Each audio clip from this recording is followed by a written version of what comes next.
शुभारंभ करून टाकला पुरुषोत्तम योगापासून. आता मध्ये समर्थनी विषयावर राहिलाच नाही. मला आरंभ करायचा काही विषय राहिला नाही, पण मी ऐकलं की बा तो अर्जुन विषाद योग जो आहे त्याच्यावर तुला काही बोलायचे असं काय आमच्या जो आलो हा गीता. आणि हो, आणि महत्वाची गोष्ट का गीता प्रकट दिन आहे आणि म्हणून फार औचित्य साधलंय ज्ञान यज्ञाचा आरंभ करण्याचा आपल्या लोकांना संयोजकांनी कौतुकच केलं पाहिजे. आता राहिला गोष्ट की शुभारंभाचा तो शुभारंभ बाबांनी करून टाकला. मला असं ऐकण्यात आलं, वाचण्यात आलं, मग विसरलो होतो मी, पण कोणीतरी असं की अर्जुन विषाद योग तुमच्याकडे दिलेला आहे. आज संध्याकाळी कार्यक्रम होता, पण मला सायंकाळी थांबता येत नाही म्हणून तो आताच उरकून घ्यावा. असो, आता चढत्या प्रहरात महाभारत वाचू नये, अभ्यासू नये अशी महानुभाव पंथाची आणि इतरांची समजूत आहे. ती चढत्या प्रहरात माणूस करायचं नसते, पण दैवयोग असा आला चढता प्रहर संपला आणि मग आम्हाला ही सेवा प्राप्त झाली. विचारात पडलो होतो की ही परंपरा पाळायला पाहिजे. चढत्या प्रहरी महाभारत वाचायचं नाही, कारण महाभारत आहे. गीता म्हणजे काय महाभारत, पण माझी श्रद्धा अशी आहे की पहिला अध्याय हा महाभारतात आहे खरा आणि तो गीतेच्या प्रकरणवश आहे. बाबांनी आपल्याला महावाक्याचा प्रकरणवश ऐकवला, तो एका अर्थाने गीतेच्या प्रकरणवशच आहे. कर्मराजचे लोक पंडित मंडळी श्लोक केला आहे कोणीतरी, पार्थ कन्या विषाद होती आणि काय वाक्कन्या परमात्मन भाभ्याम उभाभ्याम जाता गीता त्रैलोक्य पावनी अशा सारखं काहीतरी श्लोक आहे. भूल देणे घेणे शास्त्री मंडळींनी पाहावं त्याची शुद्धी अशुद्धी. तात्पर्य त्या गीतेबद्दल असं म्हणतात, करणारा कुणीतरी कार्मिक आहे आणि त्या कार्मिकांना तसल्याच उपमा सुचला. पण आमच्या कवीश्वराच्या आधी असते नाही निवृत्त, तर त्यांनी अशी भलती उपमा दिली नसती. त्यांनी उपमा कधीच अशी दिली असती काय, अर्जुनाचा विषाद चंद्रिका देखा आणि तो स्पर्शिला देवाच्या मूर्ती चंद्रा आणि त्यामुळे तिथून प्रसन्न पाझरलं. श्रीमूर्ती चंद्र हा सोमकांत, त्याला तो विषाद चंद्रिका स्पर्शली आणि गीतेचं अमृत श्रवलं अशी काहीतरी त्यांनी सुंदर उपमा दिली असती. आता ते लोकांची उपमा आहे, ती लोक आपल्याला काही घ्यायची नाही. तर आज हा गीतेचा प्रकट दिवस जो आहे तो अर्जुनाच्या विषादातून जन्माला आला, गीता जन्माला आलीशी त्या लोकांची समजूत आहे. असो बिचाऱ्यांची, पण खरं गीता जी आहे ती भगवंताची स्वयंस्फूर्ती आहे.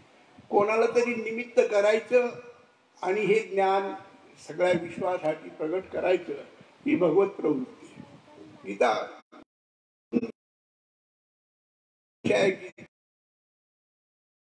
मला वाटतं मार्गशीर्ष महिना आहे ना, हा मार्गशीर्ष महिना, या पुरुषोत्तम मासामध्ये या गीता यज्ञाची सुरुवात होते. त्यातलं बाकीचं सगळं व्यास त्यामुळे श्रीमद भगवद्गीता अशी सुरुवात. कारण नाही, कारण काय, भगवंताची वाणी कुणी त्याच्यामध्ये पण एवढीशी, एवढ्याशा वाणीमुळे त्या गीतेला फार मोठं महत्त्व प्राप्त झालं आहे. आणि ती वाणी परामुखातून श्रवली, परावाणीने परामिश्रित अशी श्रीमुखातून श्रवलेली असल्यामुळे सर्वांना प्रेरक आहे. पार्थ म्हणजे आम्ही सर्व, त्याला भगवंत वारंवार टोचणी देत आहेत, सांगत आहेत. येतान करून पश्य, ते आसुरी संपत्तीचे प्रतीक आहे.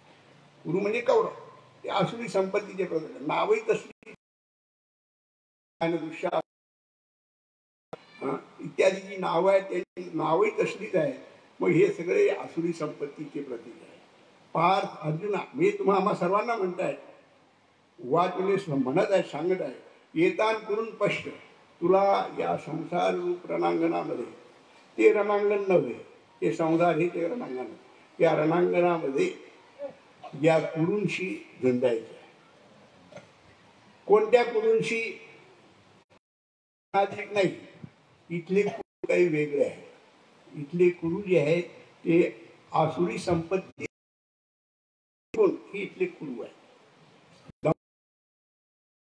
भगवंतांनी सुरुवात केली, दंभोदर क्रोध मानष्ट क्रोध पारुष्यमेव चाज्ञा.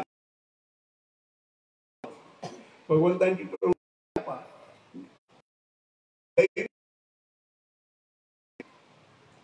अभयम सत्व संशुद्धी इत्यादी दैवी संपदेचे गुण खूप सांगितले, पण हे मात्र 6 सांगितले. दंभ, दर्प, अभिमान, क्रोध, पारुष्य आणि अज्ञान.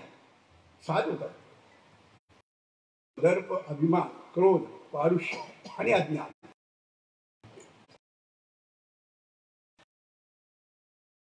या 6ची तुम्ही आम्ही झुंजायचं आहे. त्यातलं अज्ञान नावाचं जे एक आसुरी संपत्ती सांगितली आहे, त्या अज्ञानाबद्दल बहुतेक टीकाकारांची थोडीशी गैरसमज होतो. अज्ञान ते कोणतं? इथे अज्ञानाशी झुंजायला सांगत आहे ते कोण आहे? अज्ञानाशी. ते अज्ञान वेगळं आहे. भगवंत प्रतिसृष्टी ज्ञान देतात. ज्ञान दिल्यानंतर आम्ही ते गमावतो, त्यामुळे जे अज्ञान आलं, त्या अज्ञानाच्या पोटी दंभाधिक जन्माला येतात. ते अज्ञानाशी आपल्याला झुंजायचं. आणि हे लक्षात ठेवायचे, हे अज्ञान प्रसवलं होतं आमच्या ठिकाणी, त्यातून दंभाधिक जन्मले. याही सृष्टी तेच होते, तेव्हा आपण सावधान व्हायचं. भगवंताने युद्ध करायला सांगितलं यांच्याशी, त्यांच्याशी जोमाने युद्ध करायचंय. अर्जुनाला भगवंताच्या एवढ्याच वाक्याने ऊर्जा मिळाली. पुढचा सगळा विषाद देवाने हळूहळू घालवला आणि त्याने युद्ध करून त्यांना परास्त केलं शेवटी देवाच्या कृपेनं. तसं तुम्ही आम्ही या कुरूंची झुंजायचं आहे.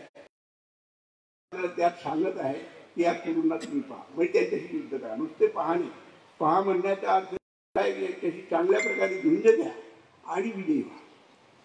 आपण सर्व या ज्ञान यज्ञाच्या निमित्ताने एकत्र झालात. दीप प्रज्वलन शुभारंभ.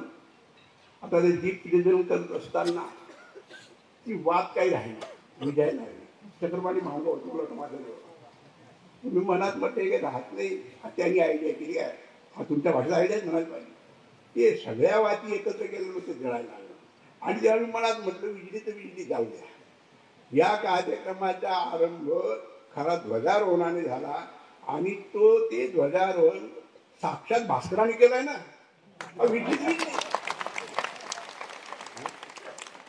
आता एखाद्या शाळेच्या भाषेत सांगायचं, तिसरा पद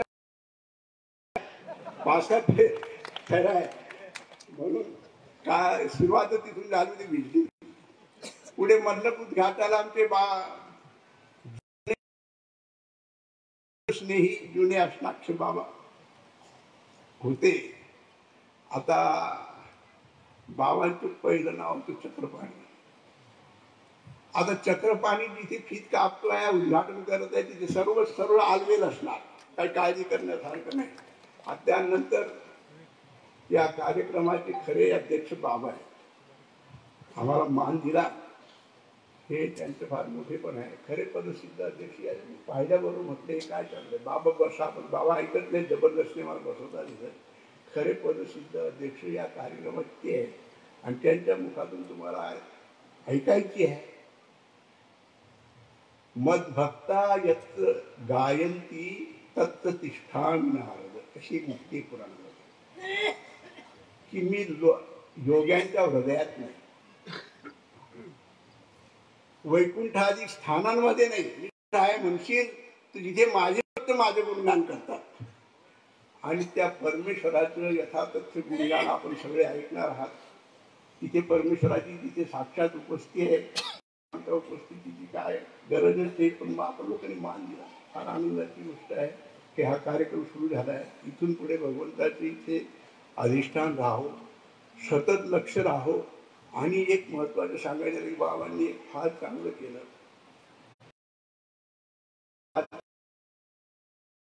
पश्चात